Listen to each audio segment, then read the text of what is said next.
You're listening to DraftKings Network.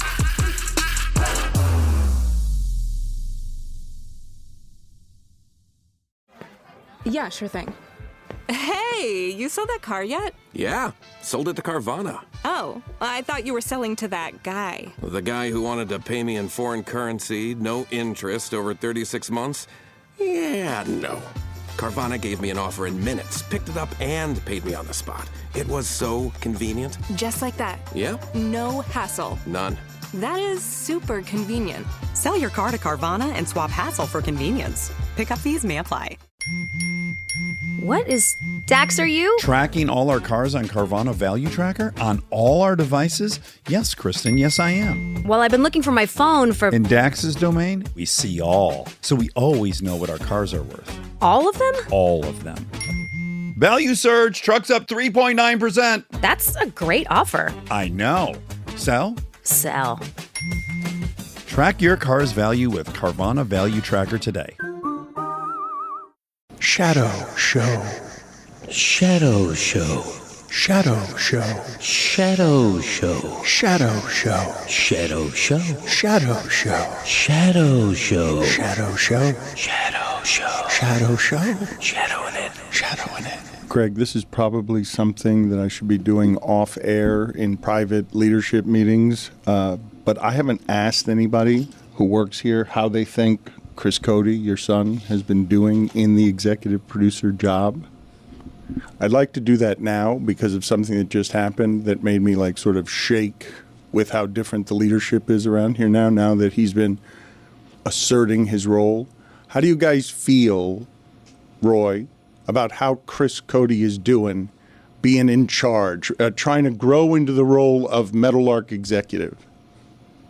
No, very well. I thought it was more to that question, actually. Okay? I know you're going to put more of a context to that question, but I think he's doing very well. Thank you. That was quite the hesitation. That silence was Pregnant pause there. Lasted 20 minutes for me. Roy, I don't know what's happened with you lately, but recently, okay, even when I'm starting a sentence with Roy, and then there's a sentence, your genuine surprise that I'm going to you leaves you in a position where it seems like... You said my name, Dan. You have no idea what to say. And it's the opposite of what the job is when I start a sentence with Roy, XYZ. No. Like all you have to do is be ready for whatever that moment is. And it's rarely... I don't do this with anybody else. I'm not going around, Billy, and then this. I'm just looking at Billy. With you, I'm going directly at you, and you seem like you're not ready. No. I knew you were going to me because you said my name, but I was expecting more to the question. And I was listening to the question like, there's nothing more to this. Okay, I better answer this now. In fairness, like Roy probably didn't wake up thinking he was going to be doing employee reviews for his coworkers. Yeah. That is a good point by you. But the reason I'm bringing it up, the reason is Greg didn't even hear this. As the door closed to whatever Monday promises, the last thing that Chris Cote, leader, said into the room was, also, I'm starting the show with a sleep farting song. That's the last thing I heard from your son's leadership. He said he was scared the first 6 months doing this, but now he's eased into the role. That's leadership. Thank you, Dad. No, it is. You know, I mean, sleep farting was brought up last week and immediately got a song. It's a beauty. This is the Dan Batard Show with the Stugotz podcast.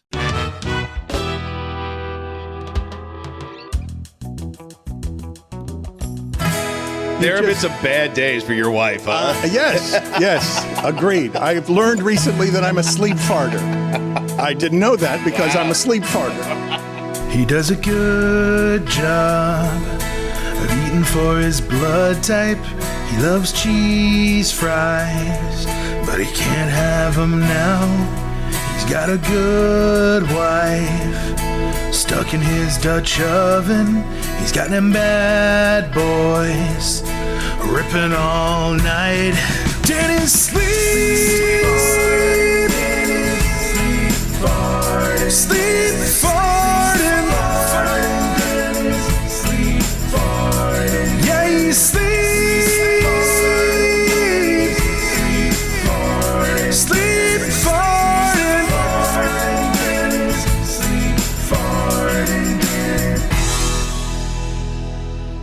We have to be more mature than this. No, we don't. We can't be funneling funds musically to that. That can't be what we're doing with the media money. I want to ask Greg Cote, because I'm thrilled that he's here. I'm always happy to see Greg Cote, lifelong friend, one of the longest friends I've had. Do not have many people like this in my life that have endured this long.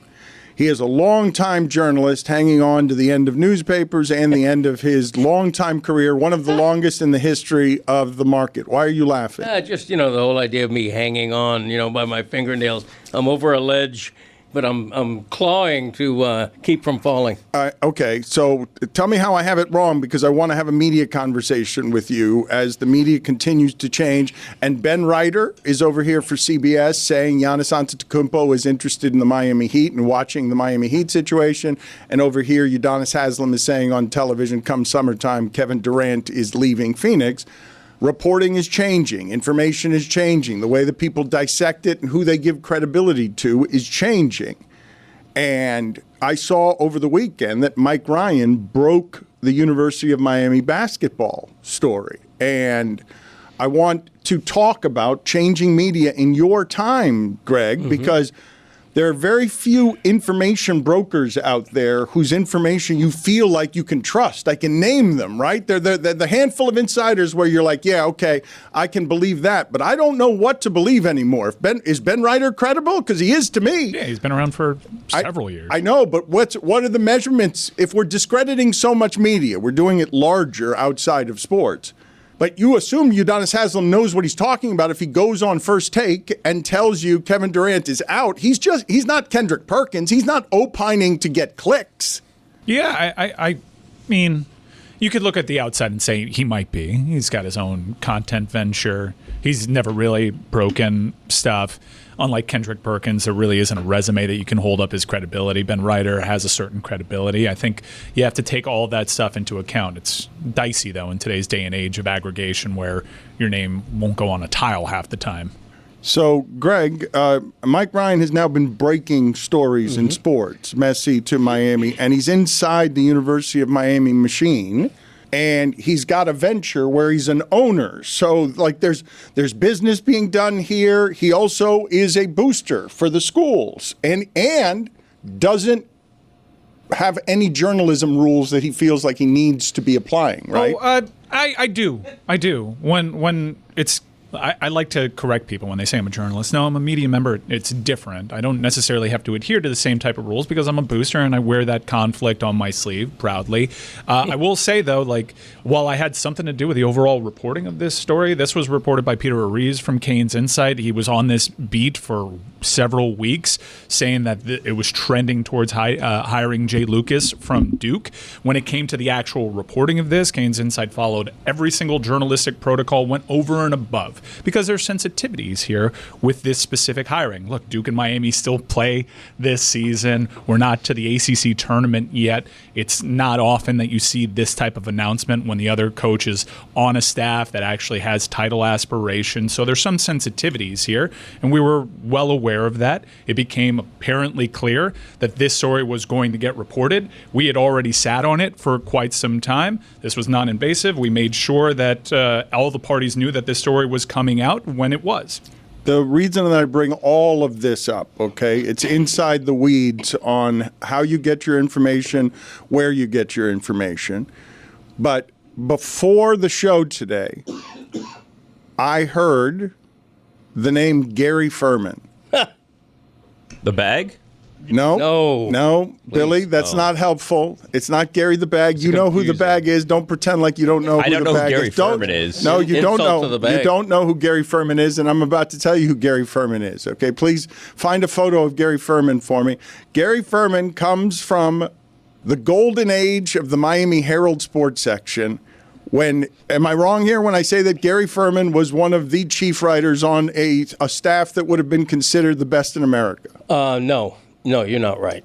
I have known Gary Ferman for decades. He's been a real survivor in this market, doing a bunch of different stuff. He was never one of the top tier writers at the Miami Herald. Okay.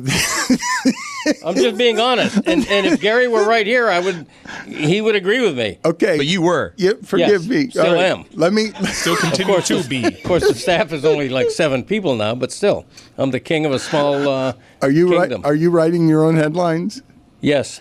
Yeah, and my own cut lines. Yeah. Honestly, though, the fact that it was just someone's job to only do headlines, that probably could have always been. That wasn't the only job. Oh, okay. It was also editorial judgment. Oh, okay. You did good learning at your father's career. You've done good learning. Let me tell you about Gary Ferman for a second, though, because what Greg just did, he caught me entirely off guard. You would agree that staff in general was among the best in America, yes? Oh my gosh, there was about a 5-year period where we had Scott Price, Peter Richmond, Christine Brennan, Larry Dorman. It was an all-star staff. Okay, these names aren't going to mean anything to people, but Christine Brennan? The part that I wasn't Marcel Price? The part that I was not expecting is for Greg to take out Gary Ferman's career that way, because Gary was for many years, one of the top 10 writers in a loaded sports section. You're calling him a second-tier sports writer. It's beside the point. What are you looking at me like that for? I don't know what to say. I don't mean to criticize Gary Ferman. He worked at the Herald for a number of years. This is a credible person, is my point. I want to make I want to make the journey from there to now on how news is being reported, because Gary Ferman has pissed Mike Ryan off, and Gary Ferman has more journalism bona fides, traditional journalism bona fides, than Mike Ryan does. Yeah. And Mike Ryan is working in a compromised position, but what I think Gary Ferman has done for the last 20 years is one of the most compromised positions I've seen in the history of South Florida sports media. Well, okay. We're here now. What I didn't appreciate was Gary Ferman saying that my company's reporting wasn't true, when it 100% is. And look, we've had 48 hours now for all the parties involved to deny that this is actually the case. It's not. Jay Lucas is going to be the next head coach. Gary Ferman continues to push on Kane Sport that this story is not true. No offer is out there. But if you actually click the story, he even admits that he's doing the current athletic department a favor by not reporting this. So, the headline is clickbaity, and it's going at someone's credibility. Who, when I actually put the journalism hat on, I'm not wrong. I'm very credible. You mentioned Messi. We mentioned we broke the Mario Cristobal story over here. I say I did that. But my credibility, you don't call that into question. It's fine if you don't have the scoop, but to come out and say that it's untrue when I know how sound this is and I know what my resume suggests, I wasn't a fan of that. No, and you're right. You have credentials. You're a true UM insider who has inside sources, and I trust what you say regarding Hurricane sports. But this is standard operating procedure in journalism. If you don't break a story, if you get beat on a story, you try to impinge the quality of the story that beat you. That is true journalism? That's the way journalism operates. And I'll use a perfect example here. This hiring is not official yet. Okay, so that's what you say if you get beat on the story. Okay, nobody on either side wants this story to come out right now because they don't want to interrupt Duke's March Madness run. Mm-hmm. Okay, so that wasn't the report that this is that this hiring is official. The report was Miami has selected its next head coach of the men's basketball program. It's going to be Jay Lucas. No, and that's 100% accurate. I was at the Inter-Miami game the other night sitting next to Michelle Kaufman, who covers about 3 different major beats for the Herald. She's in the middle of an Inter-Miami game texting Dan Radakovich and texting other sources about this story. And revealing sources. Her sources. Oh, well, Radakovich is the Hurricanes athletic director. If you cover the Hurricanes, he's going to be one of your sources. So Radakovich, I'm not saying anything out of school. Radakovich essentially texts her back and says, but it hasn't happened yet. There's no deal in place, blah, blah, blah, that kind of thing. So the story is real, but there are degrees. There are degrees of real. Listen, Chris, this is Chris, you don't understand, okay, because you're so busy making sleep farting songs. You don't understand how to produce your father. And what has just happened is we have wandered, all of us together, into the glorious wheelhouse of Greg talking about journalism and the people in journalism and the end of newspapers and the end of information. You see it changing all over the place. And I am legitimately asking the audience, who are the people you actually trust on information? Because you're doing Cane Sport and CanesInsight. That's what we're talking about. You're talking about information. Like, how does an entity build the kinds of credibility that it needs so that it can be, in the new media age, something that competes beyond where the Miami Herald is, because you're serving an audience that trusts you to actually be informed. That the job is, the way the media is changing and sports information changes, I'm genuinely curious, people listening to this who love their college football information, why do you go to CanesInsight instead of Cane Sport? Look, it was clear we had a very clear jump on this story. We had better information than anybody else. We often have better information than everybody else. And do we go into news breaking mode all the time? No.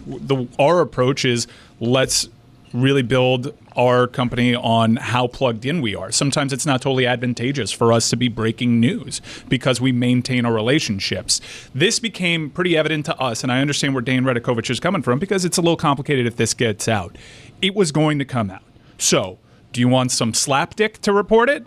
Or do you want to actually let the people that have known this story for 48 hours come out, non-invasively, make sure everybody's all right, and go out there and do it? And that's what we decided for the better of our company, and we did everything right from a journalism standpoint. Slapdick, underrated as an insult. I haven't heard it in a while. He nailed it, though. The definition, according to Urban Dictionary, someone who doesn't know what the hell they are doing or what is going on. An idiot who never knows anything. All right. So, I mean, slapdick, I just hadn't heard that in a really long time. And I don't even know what it actually means, even though he just defined it for me. Like, what is it, someone who is slapping? Like, what is... I know what an asswipe is. You call somebody an asswipe, I know what an asswipe is. Coincidentally, the AP did report it about an hour after. Well, see, that's the thing about news. That's the thing about breaking news. You can break it, but then it's immediately out there for everybody, and it's there for other news sites to shoot holes through. It's so stupid. It's up for, everybody immediately vets it. Is it true? Is it not true? It's so stupid. Who got it first? I knew it first. Oh, it's crazy. Howdy, folks. It's Mike, and look, it's been an exhausting couple of weeks. Even on the show, there's all sorts of debate. Which sport takes it seriously enough? Where's the effort? Let me tell you something. As long as I'm sitting down on the couch and I have a beautiful white can of Miller Lite in my hand, I'm good. I make any sports time a Miller time, and it's the perfect supplement because Miller Lite makes all the moments better with great-tasting light beer for people like you and me who love beer. It's always the perfect time for friends, family, and a great-tasting light beer. Tastes like Miller time. Miller Lite is brewed for taste. It hits different than other light beers. The taste that you know you can depend on. No games, no gimmicks, just great beer for people who like beer. It has simple ingredients like malted barley for rich, balanced toffee note flavors and the iconic golden color that we all know and love. The original light beer since 1975 and still the very best one. Miller Lite. Great taste. 96 calories. Go to MillerLite.com/stand to find delivery options near you, or you can pick up some Miller Lite pretty much anywhere they sell beer. Tastes like Miller time. Celebrate responsibly. Miller Brewing Company, Milwaukee, Wisconsin. 96 calories and 3.2 carbs per 12 ounces. Wow. What's up? I just bought and financed a car through Carvana in minutes. You? The person who agonized 4 weeks over whether to paint your walls eggshell or off-white bought and financed a car in minutes? They made it easy. Transparent terms, customizable down and monthly. Didn't even have to do any paperwork. Wow. Mm-hmm. Hey, have you checked out that spreadsheet I sent you for our dinner options? Finance your car with Carvana and experience total control. Financing subject to credit approval. You know that sound. It's the sound of money hitting your Venmo account. A friend paying you back. Or maybe it's getting cash back from your favorite business when you pay with the Venmo debit card. Or it's realizing you can pay with Venmo at checkout at thousands of brands. Now, there are so many more ways to answer the question, what's your Venmo? Download Venmo today. The Venmo MasterCard is issued by the Bancorp Bank N.A. pursuant to license by MasterCard International Incorporated. Dosh Cashback terms apply.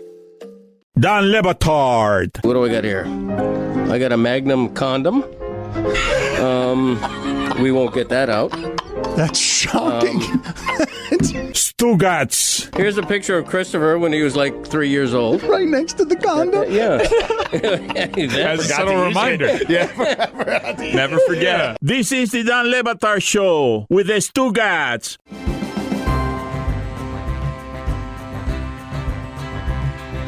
Well, what I don't like is the same thing that happened with the Cristobal stuff, which is, the main national writers like the Pete Thamels of the world. Even you can lump in a Gary Ferman of the world. The bag.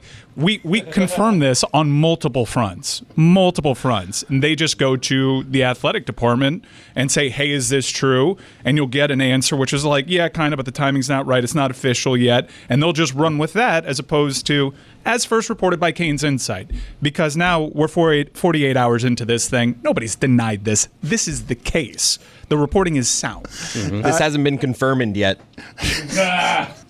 You won't believe it until Ferman's reported it? He should have that. This story, Confermaned. It is a good move. That's not bad. That's not bad. That's a better way to handle it if you get beat on a story to come out.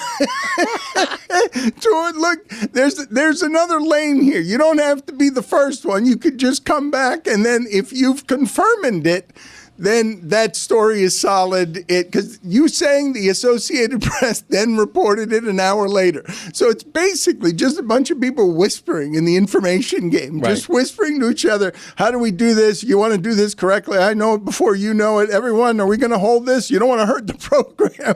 Don't want to hurt the program. Don't want to hurt Jay Lucas, who's got his life. You want to avoid what happened with John Shire press conference, which is facetiously or what have you, saying, well, this is the first that I'm hearing about it. There are sensitivities here that you understand, which is why you make sure you have all your loose ends tied up before you run with a story like Can this. I stop you for just a second? And Billy, I don't know how interested you are in getting into the weeds on this because I think you know.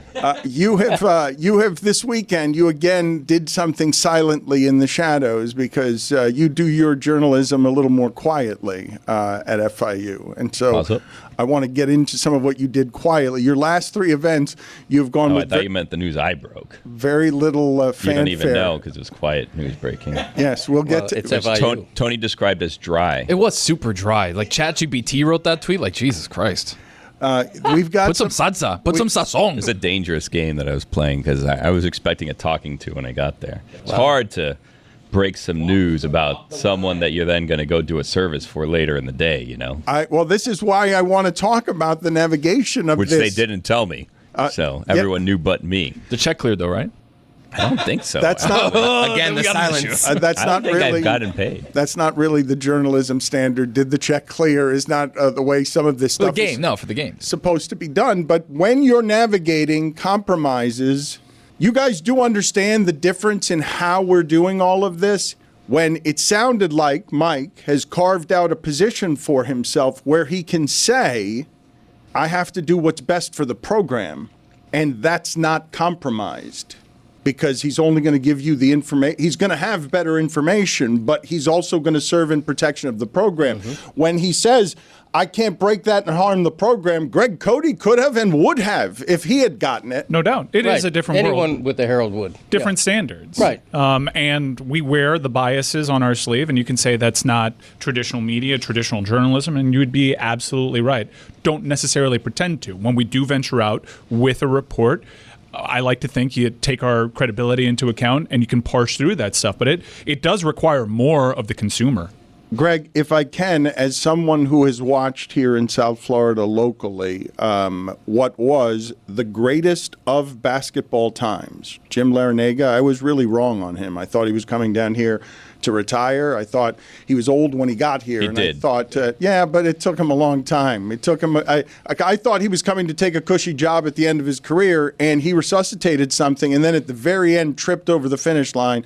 And what was enormous momentum, there cannot be a greater fall, I haven't been tracking all of college basketball, than where Miami was for that brief moment to what it is they are this season when you're like, oh my God, the wheels just blew off of everything. Without there. Sanctions, it's hard to find a comp. I mean, it's where you're just like, ooh, they took all of that momentum and did nothing with it. And not only that, they're now terrible. They're awful. And so is this a good job? It's a rebuilding job. And what you've gotten is a coach who's a great recruiter, which right now is the game, right? Like it's the entirety of the game. You got to have X's and O's. Larrañaga succeeded at the very beginning of the NIL era. We brought in a lot of talent via transfer portal, and he had a lot of success with X's and O's with guys. He did it with an all Big 12 point guard in Nigel Pack, but he also did it with a guy in Charlie Moore, who is just a national journeyman. I do think X's and O's matter. It's a delicate balance. And I think you can, in this upcoming hire, while Jay Lucas is a proven recruiter, you can question the X's and O's. And that's fine, but it doesn't matter. Miami is now banking on you can question the X's and O's. And all of the places where it's investing and spending, Cristobal is, you can question the X's and O's. That's not what it's going to be about here. It's going to be about, can you buy yourself into the game? They just did. That Miami team a couple of years ago, it went further than any ever has. And when you're watching it, you're like, oh, that's championship good from the start of the season. You see it on the court. It's just so rare to have that fall apart the way that it did on Larrañaga at the end. Billy, can we get to your sound from FIU? What did you do this weekend, and why do you continue to do these things so quietly? This weekend, in terms of what? The FIU broadcast? Yes. Oh, I don't know. I mean, I also did some reporting. We're doing a reporting show today. Big rematch over. Well, because I don't know what we're doing. Big rematch. FIU is going to be hosting the University of Miami at Marlins Park again, or Lone Depot Park. This time at baseball, Dan. A huge breaking story. Yeah. Well, the last time they faced each other, FIU football defeated UM football 30-26. And they've never gotten together since. And it was the most glorious moment in Paw history. Yes, Panther history. Yeah, it was a great moment. Unfortunately, they went on to lose. I think the 2 games that followed, and all momentum was lost. But for that night, what a magical night it was, and we're going to relive that night. We're not March doing, 4th, but we're not 7 p.m. baseball. We're not doing when FIU baseball plays against UM. We're just doing football and basketball, or had they not played in baseball since then either? They play in baseball almost every year. Okay, just not at Lone Depot Park. Okay, former site of the Orange Bowl, historic land. I don't know if you know this, Dan. A lot of history happened at that site. I want to break down Billy's tweet for a second. Because, again, I think ChatGPT wrote it. I don't even know how to use ChatGPT. I'm authentic, bitch. That seemed unnecessary. It really was. I was going to go baby, and then there was a late pivot there at the end, and I was like, that didn't need to happen. Got caught up in the air. It happens sometimes. It happens. That's showbiz, baby. All right, so the issue is this, right? If we can find the tweet somewhere. Billy, you got to go breaking all caps. Yeah. Right? You went breaking big B, everything else small. So you kind of read it quick, and it's like, this is kind of boring. I don't care. The breaking news with all caps is like, whoa. Wait a second. So what Tony, is this? you're telling him he's got to put some spice on it. He doesn't know how to properly. I meant to put a picture in it too of the football what would the game. Picture be? The picture was going to be the football game after you celebrating on the fields. For a baseball tweet? Yeah, because that'd be funny. Oh my God! See, that would have given it some life. Yeah, all right, some sazón completa. So did you get in trouble with anybody because you broke this news and they weren't prepared yet to have it broken as a baseball broadcaster for the team? Well, I was broadcasting that's my first game. I was broadcasting for the game was that night, so I was like, is this going to cause a problem for me later on today? Like, may this be a situation where I arrive and they say, no, thank you, sir. You can go home now. What are you doing out there? Because they didn't tell me this information. Once I got there, I found out, obviously, this has been in the works for quite some time. And they all knew this was happening, minus me. No one told me. But what I think for just this precise reason. But what I'm telling you is I can't believe that you can occupy a lane that I don't see being occupied by anyone in the sports information business. George Richards does what I do. No. Here's where Gary Ferman. No, here's it's not Confermaned. It's you very quietly, sheepishly breaking news by just giving. The story's not about me, Dan. Story's the story. You know what I mean? I just my service to society is just put the information out there for others to absorb and potentially enjoy. The information. Okay. It's not about me. That's not what I did there. Billy, no. Just put it out there people know. Yeah, Billy. Tickets available now. I think maybe I'm not sure. I didn't report on that portion of it. Greg, are you not admiring? No one is taking the understated news breaking lane. Put the tweet up here so that Greg Cote can read the tweet. This reads on X like an Associated Press report. Yes. Like this is. Well, my Argentinian journalism teacher told me, don't make the story about you. Make the story the story, and that's what I did. It's a Tim Reynolds lead right there. And there it is. Thank you. Tim Reynolds is the Associated Press. Why are you taking out Tim Reynolds? Yeah, what are we doing here? Tim Reynolds is great, but AP is known for a very rudimentary, just the facts style. Wow, rudimentary. No, and that was rudimentary. Basic. Also known for not calling things by their name. Okay, can I? The elephant in the room is this, and no offense to Billy, it's great to if you're covering FIU, it's great to break that news. Put it on the poll. Can it be a big story if it involves college baseball? I mean, we just spent 20 minutes talking about college basketball. I know, but college basketball is up here and baseball is down here. Not in this unit. FIU baseball's never been huge. baseball stopped being huge a few years ago and still trying to get back up. So what should we talk about? The Lobos? Well, I mean, that's an international brand. A what brand? An international brand. The Lobos. Greg's Lobos. No, it's a big story, but my ears perked because if and FIU are playing in football again at Marlins Park, it's like, wow, Greg, great story. Greg, I understand. All right, look, I understand that you're the content king and you've got all the judgment about what we should be talking about in the local hour on a Monday. Thank you. A University of Miami basketball team hiring a coach is a legitimate. Well, not hiring, being interested in a coach. Well, no, that's a story. I mean, he's the coach. No, that's a story. Well, wait till it's Confermaned. You gotta wait. I have to know because Mike's Gone From Happen to Know was the strongest, and then we upgraded it last week. And just earlier in today's segment, he just hit us with what my resume suggests. What my resume suggests, I think, is beyond I happen to know, and I'm saying this with what was the next layer of this? True conviction, the other upgrade to happen to know? I don't remember what it was. But Mike Bryan is now saying what my resume suggests when it comes to his reporting. Yeah. It'll happen. I mean, there's no question about it. And I aspire to be right all the time, as I usually am. You are right all the time. Thank you, pal. This part, okay, and Billy is right to get out there with just the facts. This part is scary. You don't like to get that stuff wrong. You get it wrong one time. Apparently likes to. You get it wrong one time and you shoot your credibility. If you get it wrong one time, and so a lot of people don't like the pressure of that. I don't. Because if you get it wrong one time, everybody else is mocking you for how wrong you were. Gary Ferman reported John Gruden to the U. And anytime he reports anything, it's in the comments. See you, Gary. Let's not forget about my report that we're still waiting to see if the Bengals and Dolphins play in Spain. Because that's what my sources are saying. Once the schedule comes out, I might be 1 for 1. Let's get everybody involved. Roy, do you have a timeline for Matthew Tkachuk?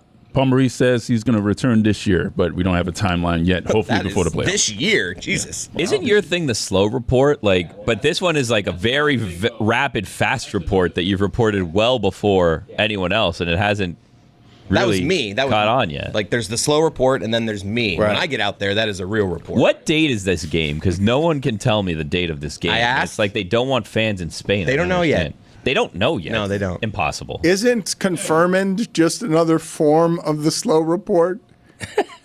If you're saying that the story's already out there, but it's not until he's reported it.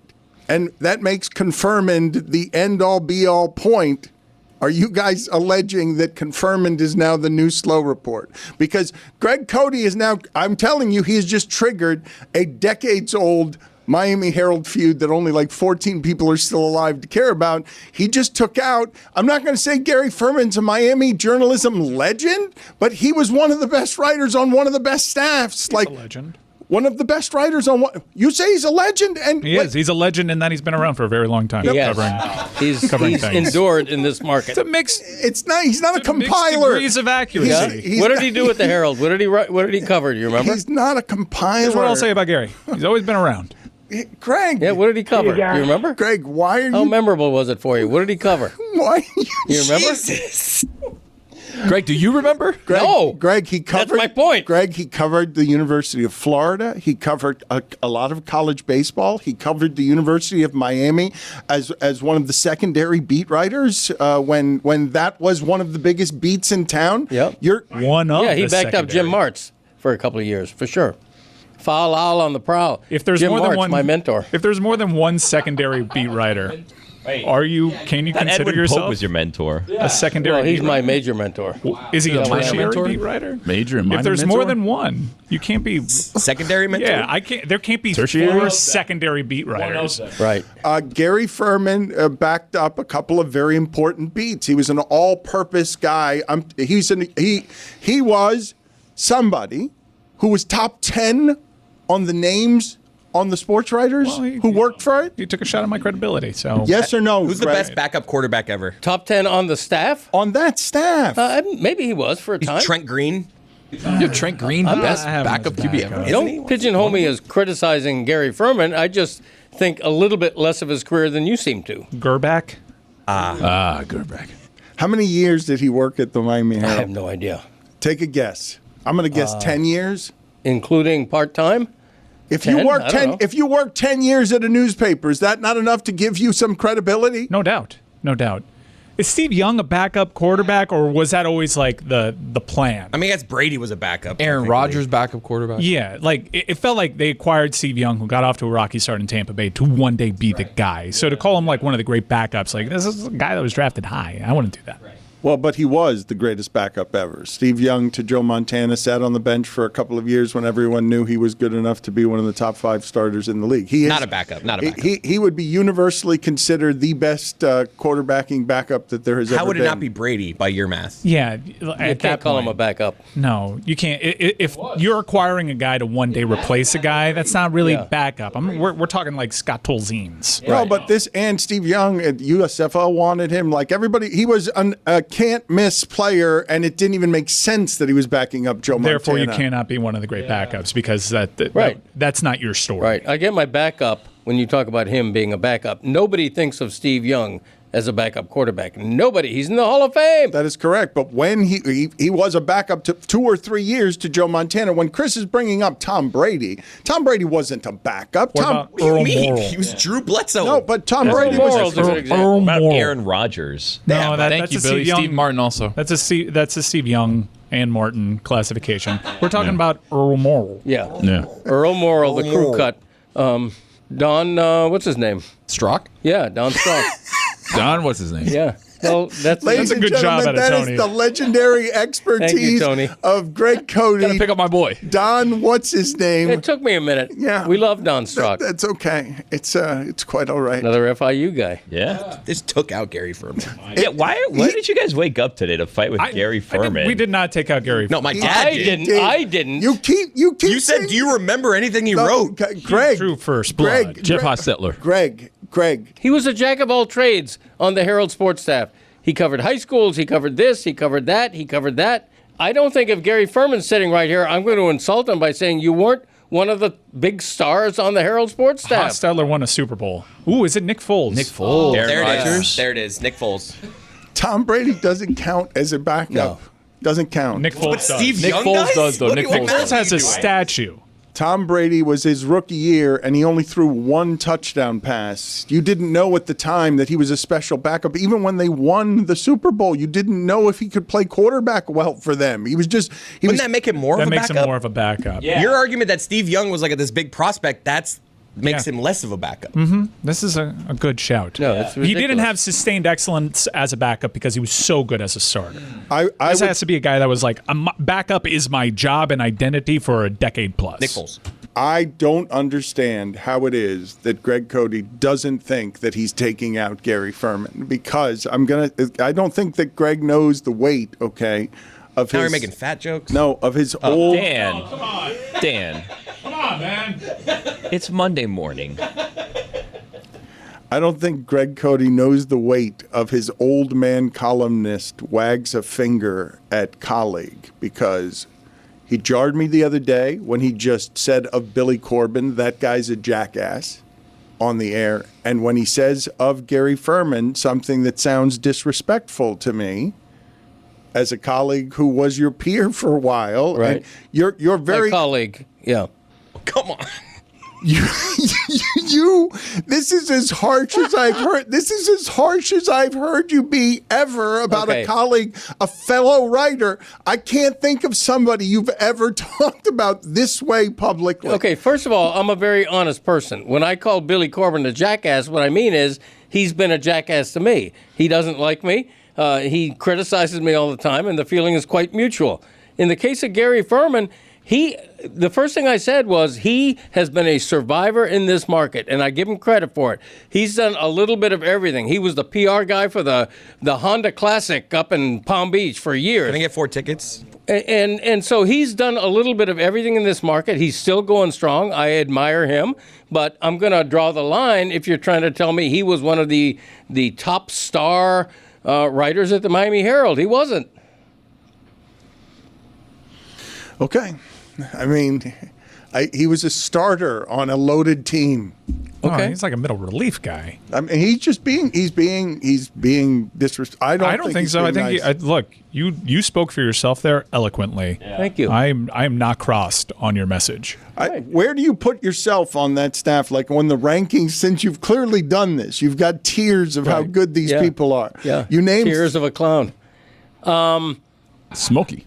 Look, at that time, I was the guy looking up to all these stars. I was not Peter Richmond or S.L. Price, Scott Price. You were Mulder, though. That was a great rotation. It was like we have 3 number ones. No, it was terrific. It was absolutely. Or were you Hudson? I'm blessed to have worked on one of the great writing staffs in the history of American newspapers. I wasn't the star at that time. Grant Wall hanging around? Grant Wall was hanging around that? Grant Wall was there, yeah. Look at that. Yeah. He's in the Ferman category, though. Grant Wall? Yeah, Grant Wall was never... He's not around to defend him. Grant Wall was Rest in power. at the Miami Rest in Herald. power. You're just charging him on like what he did at the Herald? No. Because Grant Wall went on to become the greatest American soccer reporter ever. Loved him. No, he was never starred God rest at the his Miami soul. Herald. Yeah, R.I.P. You thought better of doing what you were. Grant Wall was just talking about the Herald. I'm talking about at the Herald. Yeah, it's very clear. Keep up, Dan. Billy. Hey.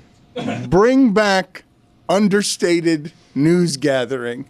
Bring back. I'm trying by not talking about it. Just put the news out and move on. There's no guys. Guess what? Every day there's news. There's going to be more news today. Yep. Someone right. will break it. Story's not about them. It's Snap about the it. story. Snap it. I'll tell you one person that won't be reporting it. Howdy, folks. It's Mike. And look, it's been an exhausting couple of weeks. Even on the show, there's all sorts of debate. Which sport takes it seriously enough? Where's the effort? Let me tell you something. As long as I'm sitting down on the couch and I have a beautiful white can of Miller Lite in my hand, I'm good. I make any sports time a Miller time, and it's the perfect supplement because Miller Lite makes all the moments better with great-tasting light beer for people like you and me who love beer. It's always the perfect time for friends, family, and a great-tasting light beer. Tastes like Miller time. Miller Lite is brewed for taste. It hits different than other light beers. The taste that you know you can depend on. No games, no gimmicks, just great beer for people who like beer. It has simple ingredients like malted barley for rich, balanced toffee note flavors and the iconic golden color that we all know and love. The original light beer since 1975 and still the very best one. Miller Lite. Great taste. 96 calories. Go to MillerLite.com/Dan to find delivery options near you, or you can pick up some Miller Lite pretty much anywhere they sell beer. Tastes like Miller time. Celebrate responsibly. Miller Brewing Company, Milwaukee, Wisconsin. 96 calories and 3.2 carbs per 12 ounces. All right, I know I got to do this ad read, but hold on. Let me reapply. Did you hear that? Yep, that's my new favorite lip gloss from NYX Cosmetics. Now I'm ready to talk to you. I've been a huge fan of NYX Cosmetics for many years now. In fact, I use their Thick It, Stick It brow gel every single day. So you can imagine my excitement when we recently received a special delivery to the Batard studios from our friends over at NYX Cosmetics. And there it was. When I opened the box, glowing, I heard the angels sing, "Ah." It's their latest lip gloss fat oil lip drip. It's NYX Cosmetics' first lip oil of its kind. This creamy lip oil will have your lips dripping with fat, perks. You get all the shine of a lip gloss and none of the stickiness while experiencing 12-hour hydration. I'm usually a matte lip gloss kind of gal. My normal go-to is NYX Cosmetics Lip Gloss, the Lingerie XXL. But after applying the status update shade, I have found my new go-to lip gloss. Fat Oil Lip Drip has high shine finish with comfortable wear and none of the sticky texture. A lip product that's hydrating, non-sticky, and only $9? Now that's a win. Try Fat Oil Lip Drip from NYX Professional Makeup. Available in 14 universally flattering shades. Find your perfect Fat Oil Lip Drip. Shop now at NYXCosmetics.com or a retailer near you.